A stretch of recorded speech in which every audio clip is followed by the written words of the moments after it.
Well, hello everyone.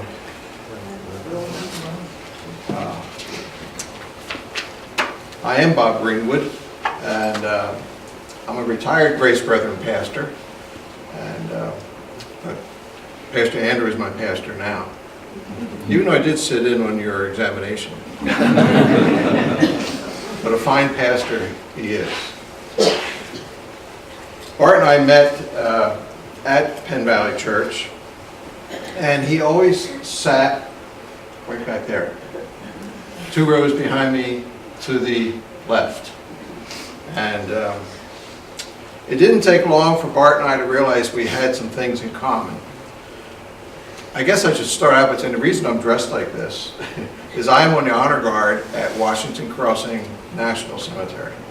And we're the guys that do the 21-gun salute and the flag ceremony and taps, and hopefully the Telford VFW will be here at the conclusion to do military honors. If not, being a good military guy, we have a plan B.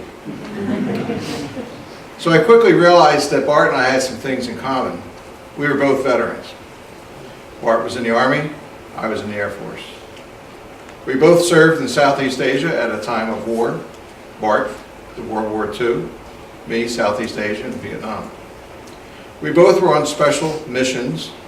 Bart was on, Bart's mission that he was on was called Victor 5. You probably didn't even know that, did you? He was on a mission called Victor 5, and I was on one called Rolling Thunder. Now, it didn't matter that we served more than 30 years apart in 2 different wars. We were instantly brothers, and brothers in arms. And just by show of hand, how many veterans are out here? No, there you go. And only, I think, another veteran can understand the camaraderie that we have for each other. Doesn't matter what war you fought in, doesn't matter if you even fought in a war. A brother, a veteran is a veteran is a veteran. Well, Bart, as you heard, enlisted in the Army in 1942. And he completed boot camp at Fort Hood, Texas. Now, I looked this up, and I realized that Fort Hood was opened in 1942. So the paint must have just been barely dry when Bart went through boot camp there. Fort Hood, as many of you might know, is still around. It's still a military base, and it's the largest base in the country, 215,000 acres big. And that's where Bart went to boot camp. And in preparation for shipping out to the European Theater of Operations. Bart was trained to be an artillery officer, as you heard, in Portsmouth, New Hampshire, liked big guns, which is why he needed hearing aids. You know, I have my hearing aids in today. So he was trained to be an artillery officer. However, it appears that God had other plans, and he often does, doesn't he? Because what happened after that, before he went to fight in Europe as an artillery officer, Bart broke his ankle. Yet another thing Bart and I have in common. So that forced him to remain in Portsmouth, New Hampshire to recover from his broken ankle. An artillery officer on crutches just doesn't work. And in the Army's infinite wisdom, after recovery, Bart was transferred out of artillery and put into the Signal Corps in support of the artillery units. So you might think, okay, he broke his ankle, he recovered, he stayed in New Hampshire, they cross-trained him into the Signal Corps, now he's going to go to Europe. No. No, the Army didn't send him to Europe. In fact, they sent him to the Pacific Theater. If you get your globe out and you look at it, it's the complete opposite side of the world from where he thought he was going to go. Oh no, God wanted him in the Philippines. And strangely enough, he was in the Philippines the same time my father was in the Philippines. So God does what He's going to do. You know, He gets us where He wants us by whatever means He needs to do it. And Bart just went along with it and went to the Philippines. Now, he arrived at the island of Mindanao, which is in the Philippines. Now, if you're not familiar with the Philippines, I did get there too. But Mindanao is the third island. It's the biggest island down near the bottom. And he was sent there to install communication lines as a signal corps, communication lines, in support of these artillery units. Now, there is no small job and there are no minor roles in the military, especially when you're fighting a war. World War II was won by small jobs and minor roles. Guys who just did their little part, and they did it well, over and over and over and over. Which is why when we look at each other as veterans, you don't see, no veteran is better than any other veteran. It just isn't. We understand that as veterans. The camaraderie that you have, Bart and I would when Pastor Andrew would say, stand up and greet those around you, Bart and I didn't need to do that. I would just turn around and he would look at me and I would look at him and I would go, and he saluted back. Now that may look like a simple little act, but it meant the world.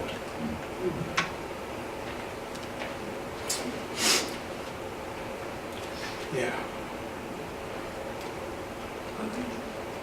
So Bart had a role in the recapture of the Philippine Islands from the Japanese. Now, if you remember your history when you were in school, Douglas MacArthur got pushed off the island by the Japanese and forced to retreat. And as he left the island, wading in the water, out to get on a ship that was going to take him away, he turned around and he said the famous words, does anybody remember? I shall return. Bart was part of Douglas MacArthur, his return to retake the Philippines. After the island was secure, when the communication lines were set up, Douglas MacArthur came back, waded through the water, and said, I have returned. But he couldn't have done it without all those small jobs and minor roles that were performed by thousands and thousands of soldiers. So, after the war ended, Bart returned home and received an honorable discharge from the United States Army. And at the conclusion here of the service, we're going to fold that flag and present it. Now, he gets that flag. The government gave it to him, but he gets that because he's a veteran. Because he was honorably discharged. And you can be proud of him.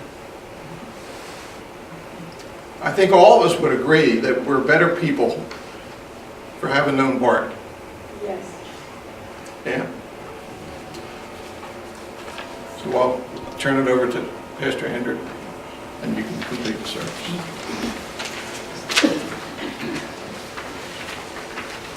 Please. Come. Thank you, Don and Bob, and walking us through the life of Bart. We're going to give you a chance to stretch your feet, so please stand as we turn to when the roll is called up yonder. We will sing all 3 verses. When the roll is called up yonder, reading something from another family member, and then after that, if you have a desire to share something brief regarding a memory of Bart's, you are welcome to do so.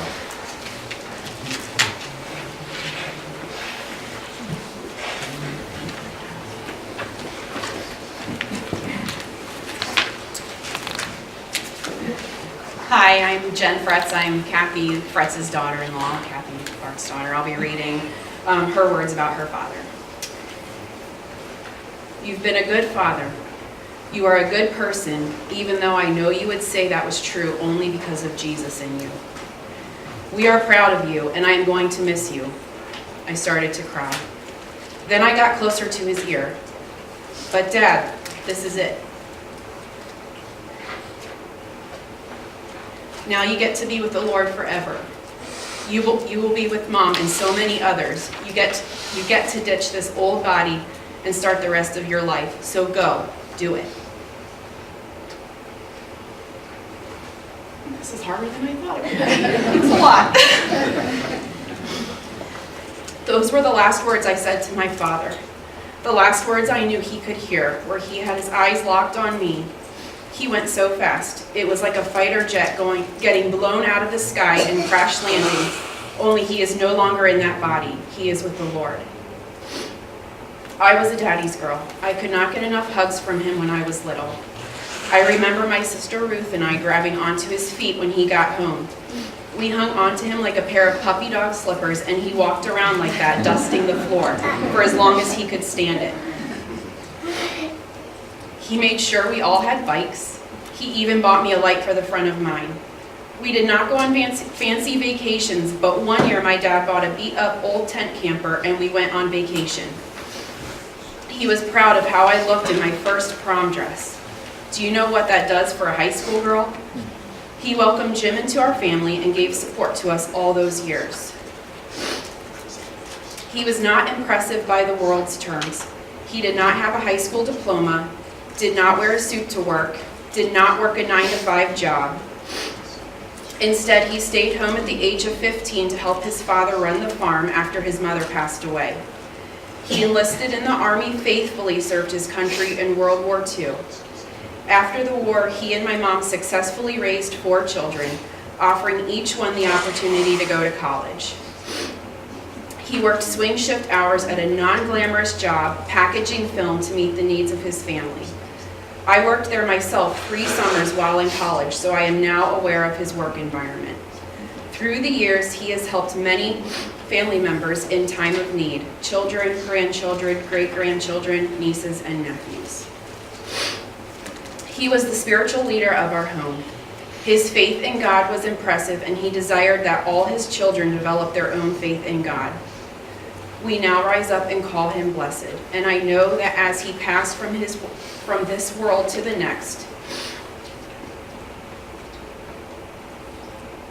it was Jesus speaking, saying, "Well done, good and faithful servant."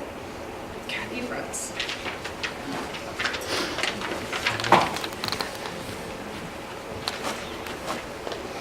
At this time, we're going to change plans of course a little bit because of the military services tight schedule. They have another service to go to. So at this point, we're going to do the military honors, and then we'll continue with the sharing time.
On behalf of the President of the United States Army, and a grateful nation, please accept this flag as a symbol of our appreciation of your loved one's faithful dedication and service to our country.